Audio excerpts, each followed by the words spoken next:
Hey everyone, this is Jody Vesley here again with the Heartway Pastor and Missionary Caregiver podcast. I hope you've been enjoying this busy Christmas season and just getting some chances to spend with your family and enjoy some of the sights of the season and some of the experiences with friends and family, and that you haven't let the busyness completely overwhelm you, but you're still finding the joy of Christ through the busy season that Christmas brings. Well, this is the last episode of this season, and we've been talking about the need for care, and that's been portrayed differently in these different episodes. And today we're going to discuss when things aren't going how you planned on the field, where you're at. And this is primarily going to apply to missionaries, foreign missionaries, in our examples, but others listening, whether you're in ministry or whether you work in a secular company, you can still use some of these. So you can still use this podcast. You can apply it to your own situation. It's just I'm not going to focus so much on that realm of it, but I want you to be thinking of it in that way so that you too can find value in this, even though the primary examples will be for foreign missionaries. I'm going to first start this off with some things that could very possibly happen while on the mission field. And you prep for some of these things. You hear about some of these things, but we don't necessarily do a great job prepping and really knowing and being prepared for what to do when these situations do arise on the field. The first one is a crisis in the country you're serving in. Think about COVID. That affected every country. Think about the war now with Russia and Ukraine. Think about all of the different countries that have had some sort of natural disaster in it, or some type of major political turmoil.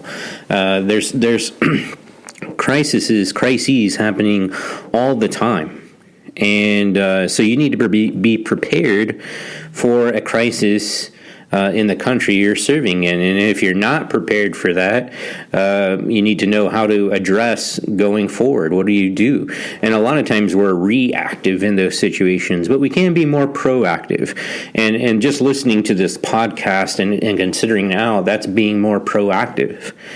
Another thing that could very possibly happen while on the mission field is that your funds start dwindling or substantially dwindling. Maybe you're running out very quickly. Maybe you've lost a couple of big supporters or partners and your funds are just going quickly down, and maybe you don't even have funds to get back to the States and you don't know what to do.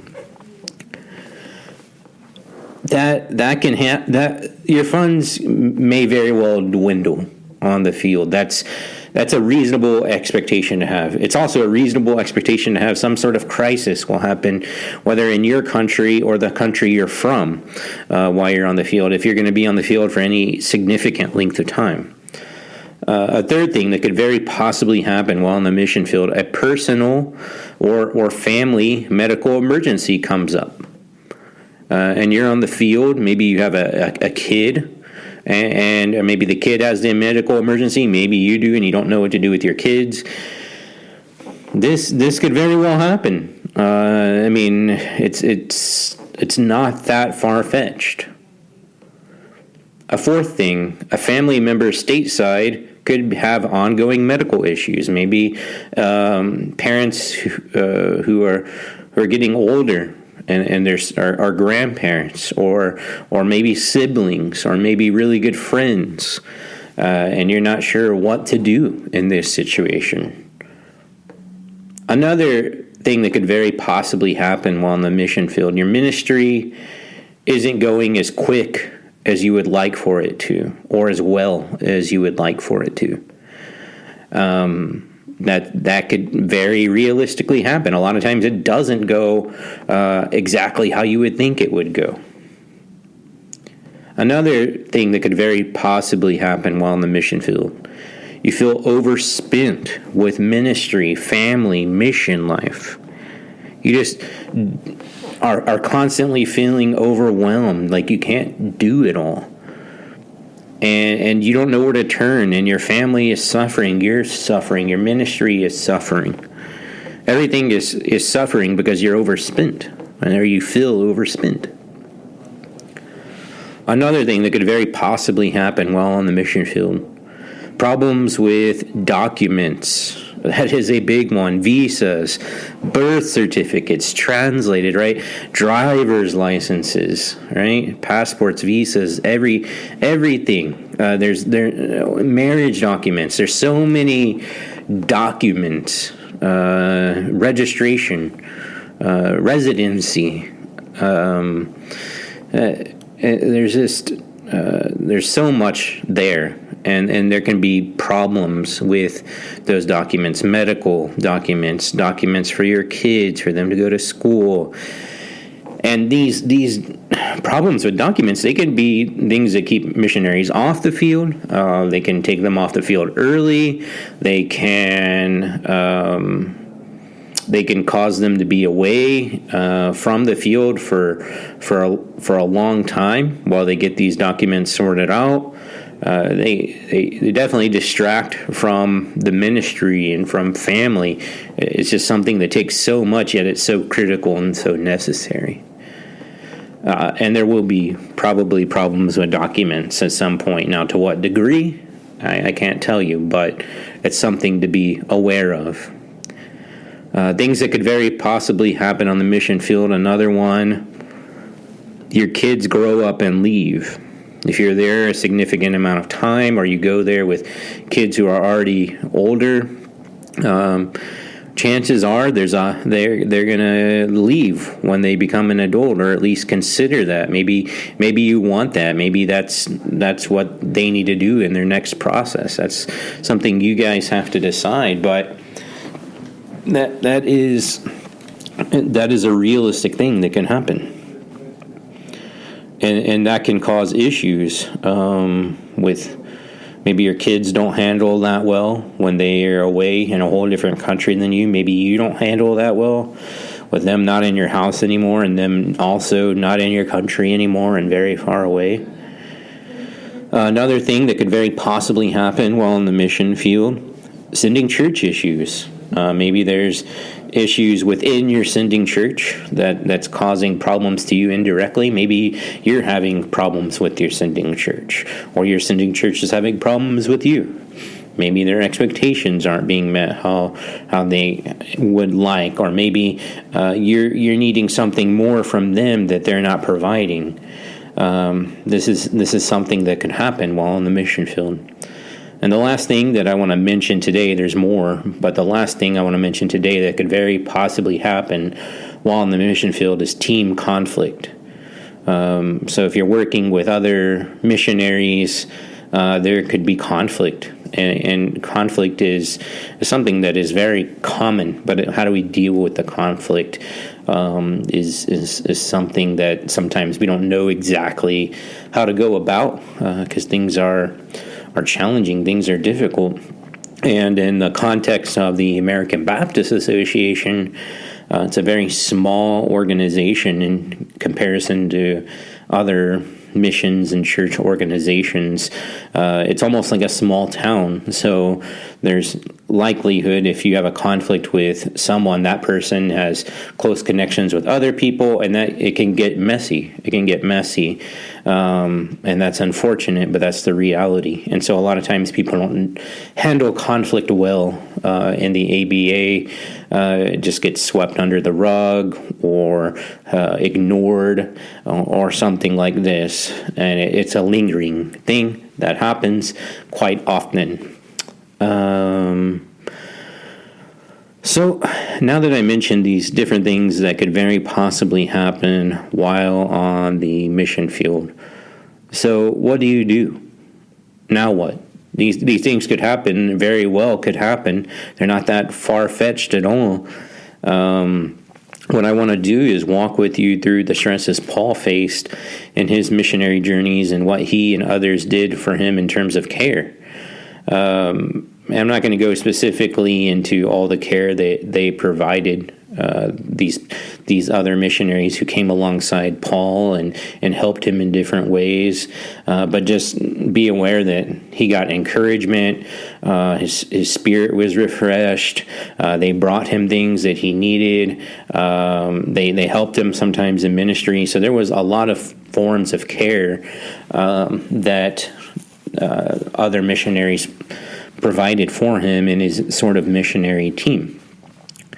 So in the New Testament, Paul, we see that he worked hard, he labored, he was imprisoned repeatedly, he was beaten, he was lashed, he was stoned, he was constantly going from one place to another, constantly in transition, right? He was shipwrecked at one point,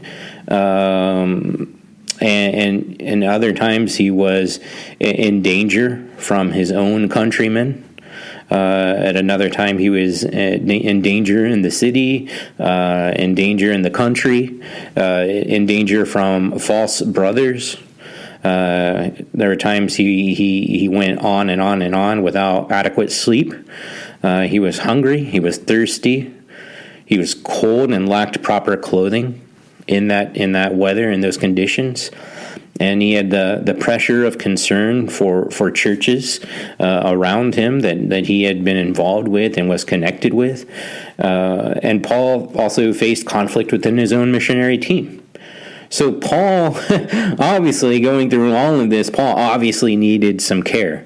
And we talked about member care before and what that means. And he actually did get care. He specifically mentions 5 people who were member care providers for him. These were Stephanas, Titus, Epaphroditus, Mark, and Timothy. And so these 5 people were specifically who Paul pointed out as providing specific care for him and were specifically useful to him on the mission field. And so the main thing here is, like, there's not just going to be some specific thing, some magical thing I can tell you what to do in every case, because every case is different and every person and every field is different. And so I can't just tell you, what do you do exactly step by step in each of these situations during this podcast. I could definitely dive more into each of these things and flesh each of those things out and some possibilities in that. But what I want to do is make you aware of some things you could consider when these things could arise, these hurdles, these difficulties could arise while you're on the mission field. And one thing you need to be aware of is you have your sending church. As a missionary, you are sent, and you have a sending church, and there's someone that you can go to, or should be able to go to when you need care. One of the difficulties, though, is that sometimes the care you need, your sending church can't really help you with, or isn't really qualified or prepared to help you with, and they don't have people maybe in their church that are able to help you.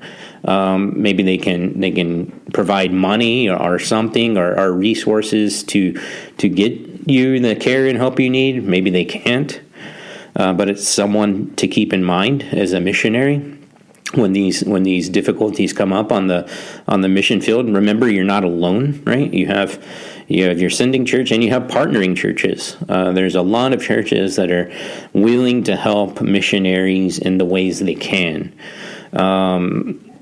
Again, this is limited because not every partnering church has the ability, the qualifications, the experience level, the time, the specializations to help you in certain areas of care, but they can provide care. And we're talking about, finances was one of the things that we brought out. Well, you have your sending church, you have your partnering church. That's a go-to in situations like that, that I would recommend. And then you have also, apart from your sending church and partnering churches, you have those called and sent, like in the biblical times, Stephanas, the Titus, the Epaphroditus, the Mark, the Timothy, and others. You have me and my wife, Gabby, and myself with Heartway and what we do, and I'll go through those again. You have Russell Knight and Belinda Knight and what they do in their coaching, church planner stateside. You have Chase Reynolds and Kelly Reynolds and what they do and what they provide in terms of training and help for sending churches and foreign missionaries. And then you have us, like, again, we're our scope is all people in ministry who serve in the ministry capacity and their families, and whether that's foreign or stateside.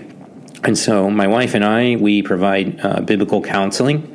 We provide coaching, whether that's leadership coaching, parent coaching, financial coaching. We provide mediation. And let me go through a little bit, like, in what areas you might benefit from these, or like, what is the difference? So in counseling, we're really digging on a personal basis to get to the heart of some issue. You've come to us with some problem that you're seeking counsel on.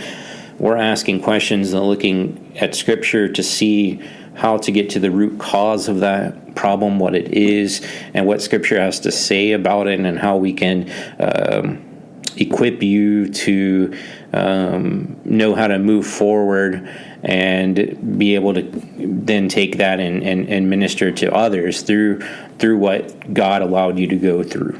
That's the counseling process. It's not a indefinite process. Usually it's only about 10 sessions or so, depending on how deep and how many things we're dealing with. And there's been some that have been less than 10. There's some that are still going on that have been more than 10. But typically around 10 sessions is about the norm for counseling. So it's not something you sign up for forever, and it's confidential. Everything is confidential. We have confidentiality forms, and we take extra care to make sure that the files are kept secure and our notes are kept secure, so that we don't unintentionally share or intentionally share, of course, any information that is confidential, which is anything that you're sharing with us in a counseling session. And sometimes my wife counsels, sometimes I counsel, and sometimes my wife and I counsel together. And actually, I feel those are the best, especially if we're dealing with a couple. My wife and I try to work together to counsel a couple. Which, if your couple was willing to go to counseling with you, especially if it's something on the field y'all are dealing with as a couple, that's super helpful. And then coaching is really like not any specific maybe problem that you're trying to figure out what to do about. Maybe the problem's already identified and you're just stuck and don't know like what to do. You know what the problem is, you just are trying to think through the best way to handle it. And that's where coaching can come into handy with us asking you strategic questions and keeping you accountable to whatever you decide would be the best way to handle such things personally, whether that be financial concerns, leadership concerns, or parenting concerns. And we do a lot of that, a lot of coaching. Sometimes we coach when we counsel, but we don't usually counsel when we coach. We try to keep them separate, but we tend to take a more coaching approach to our counsel. So in asking lots of questions and helping the counselee to come to conclusions themselves. We don't really like telling people what to do. In fact, we usually, even in counseling, we'll just let them come up with what they think they should do and just hold them accountable for it. It's just more strategically focused on getting to the source, trying to dissect that using wisdom and guidance and an outside perspective and help for you to do that. And then mediation, how is that different? Mediation is really, in our context, I think geared for church staff and missionary teams a lot. I think that's one area that we can be of use. And there are outside groups. That's another thing that I need to mention. There are outside groups outside of the ABA, outside of our partnering churches, outside organizations that some of them are decently large. You're going to have to pay a ton of money. I mean, a ton of money, and you don't know them. You have the potential to know us a little bit, but you don't know what they're going to bring to the table. At least with us, we have similar beliefs, and you can trust in that and know in that. We also want the best for your church and for each of the people involved in the mediation, and so we want God's will to be done. And so we come in the mediation with an unbiased third-party perspective. My wife Gabby is trained and qualified mediator in the state of Texas, and I really think this could be a great tool for more church staff and missionary teams to deal with, because so many of those have not ended well, and we need to change that trend around. And then we have the TCK Transition Seminar, the Third Culture Kid Transition Seminar, which we're going to start annually starting this summer. In fact, sign up if you haven't done that. It's going to be in June during the ABA National Meeting there in Spokane, Washington. It's also going to be in Spokane. We're going to primarily meet in a coffee shop meeting space right close by, about a 5-minute walk from the main meeting area of the ABA National Meeting. And we're going to try to not meet at critical times during the meeting, but in those other points of the meeting where there's not a whole lot going on for missionary kids that they would need to be a part of, or for missionaries. And so instead of that just being empty time, we're trying to make that more productive for them. And so that's something on our heart. And so please take advantage of that. That's for any church planner or missionary kids that are juniors in high school, seniors in high school, or in college. So any of those can participate, and I would encourage you to sign up for that or contact me with more questions about that. We would love to have more sign up for that. And they would give them an opportunity to network and meet with other missionary kids and church planner kids that are in similar situations as they are, and build those maybe ongoing relationships that would be good friendships for them to have through the transition that they're on or about to be on. Also, we offer income tax advice and help. I know that the clergy tax situation is really challenging for pastors and for missionaries. I can prepare your taxes, but I would prefer just to walk you through preparing your own taxes, answering some questions for you. I do that quite a bit, and I can provide you, any kind of documentation you need, and the hope is that maybe you can just be confident about doing your taxes, and you don't have to spend as much time and have as much concern about going through that process if you need someone to help you. And again, all these things are free. As a part of our ministry, we're sent out and supported by churches, and so thanks to them and God calling us, this is available to you guys without spending thousands of dollars on these things, like mediation. And then the last thing that I want to mention that we're doing right now is crisis management planning. And that's something that's one of my wife's specialties. Her degrees are kind of focused around that. And there's so much benefit to it. Scripture tells us to plan, and it's wise to plan because then we can minister to others, and we've gone through that in previous podcasts.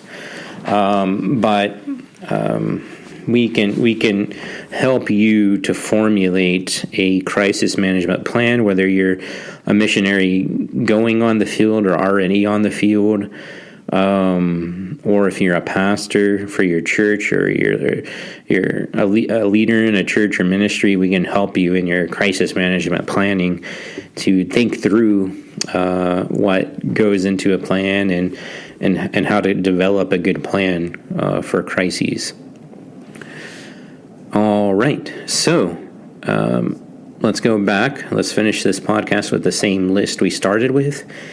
Which is things that could very possibly happen while in the mission field, some difficulties. One is a crisis in the country you're serving in. So if you had a crisis management plan, that would be useful, right? Let's just take it back to COVID. I think we've gone through this before, so I'm not going to overly elaborate on it, but you may not have had the specific idea of a pandemic and that resulted in what happened in your crisis management plan. But there's other crises that the plan, you could still use some of that in as a help to know how to handle a crisis, like when to leave the country, or if to leave the country, how to go about that, what to do with your home in that situation, what to do with your pets, and these kind of things. So there is benefit to doing it, even if the crisis is different than the crisis you planned for.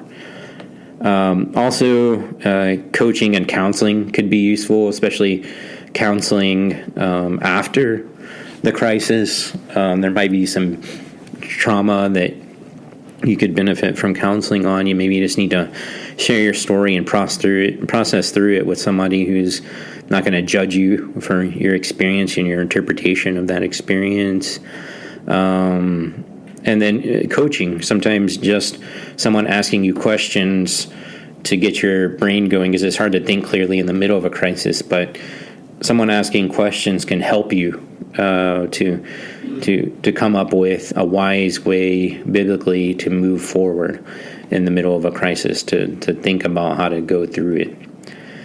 The second one, difficulty that we mentioned that could happen, your funds start dwindling or substantially dwindle. Again, a crisis management plan could have something in the effect of, when my financial or when my bank account reaches this amount, it declines to below this level. That means that I need to come off the field with my family and do deputation for this amount of time, or until the support is this at this point. And then that way you're not having to do that work in the middle of it. Also, maybe if that's not the case for you, maybe coaching and counseling could be beneficial in this situation, because maybe you just need some financial coaching to know how to better handle the funds you have, to think through different ways to do that. Maybe you feel like offended by the substantial drop of financial support and you need some counseling. Maybe you're depressed because of that. Another difficulty that could happen, we mentioned a personal or family medical emergency coming up. Again, crisis management plan, right? Emergency, crisis. So you know what steps to take, and it's laid out without, in the moment of crisis, trying to figure it out. It takes the emotion out of it and makes it more of a prayerful, thought-through, logical decision that you're not capable of doing as well in the moment. Also, coaching could be beneficial if you're stuck and you need some help thinking through things, someone asking you questions could help you to move forward. Another difficulty, a family member stateside has ongoing medical issues. Again, coaching, counseling for obvious issues, and then other help from other churches too, right? And other doctors. There's some doctors that help missionaries and ministers, and so it's good to have those networks. If you need help finding those networks, it's something I can try to help point you towards some people that might be willing to help, or can point me to others who might be willing to help. So I'm a go-to for that kind of stuff, but there's other people you may know of that you can go to also. Another difficulty, your ministry isn't growing as quick as you would like. And this may be some coaching, counseling, or other help from training through seminaries or things like this, missionary training that you could go through. Maybe the counsel you need can help you to see, like, maybe your expectations are not necessarily biblical and realistic for your cultural situation. Maybe the coaching can help you think through some things that could help your ministry to grow. Another difficulty, you feel overspent with ministry, family, and mission life. Again, coaching to help you think through some boundaries. Counseling could be necessary if your difficulties with setting boundaries and scheduling are due to other issues, maybe ADHD, maybe some other sin or effective sin in your life. Maybe you have poor time management skills, and counseling could be of benefit to you. Maybe it's related to depression, something like this. Counseling can help get to the root.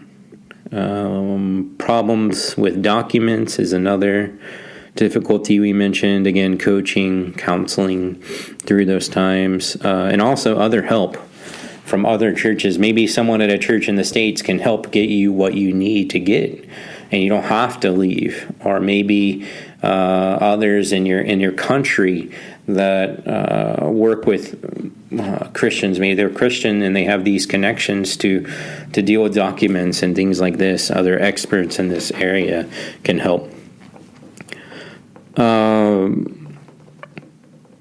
Make those connections on the field. Find those people before you have these problems. Find those people during your survey trip. Another difficulty, your kids grow up and leave. I mentioned the TCK Transition Seminary. Not only is that beneficial to the kids, but it's beneficial to you because we also work with you from that time of the seminary and ongoing as a part of the transition seminar to help you with your kid and that transition period for both you and your kid. And so there can be coaching and counseling additionally. Also, help from other churches that can help your kids to get plugged into their church or get them something if they need something, if there's some problem that comes up where you don't have to leave the field. Maybe a church can handle that situation. Maybe it's not necessary for you to leave the field. Also, another difficulty, sending church issues. Again, coaching could be helpful. Mediation between you and your sending church or between a sending church staff. All that could be useful. Crisis management plan in case your sending church disbands or some major issue happens in your sending church. A plan in place for how to handle that, like how are you going to manage your finances during that time? Is there a way you have to get finances? What's your plan? Think through and pray through that beforehand. We can help you do that. Team conflict is the last difficulty we mentioned. Again, mediation, coaching, counseling, all that, or any of that, or a combination of that can be very beneficial. And so we're a resource. Please come to us if you feel like you're going through one of these difficulties, or you would like to prepare for a crisis, or when that stuff does happen. Please don't hesitate to reach out to us. This is what we do. We fill up our time with what we have, but we want to fill up our time with people who have needs, people in ministry who have needs, reaching out to us to help keep them doing well and keep them where they're at, serving God and according to His will and His calling in their lives, and to do it well.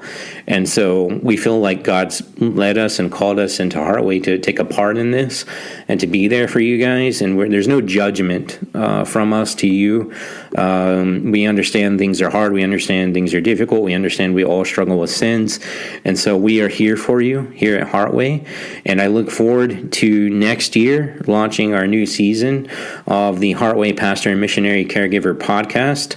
I think I'm going to start that season, or maybe even elaborate more on that season, of making decisions, the biblical way to make decisions, or how to make decisions in certain circumstances. And I think whether that be something that we're dealing with in ministry or with our family, these life decisions, some biblical guidance, some things to think through, reflect on, starting in the new year with our new season of podcast.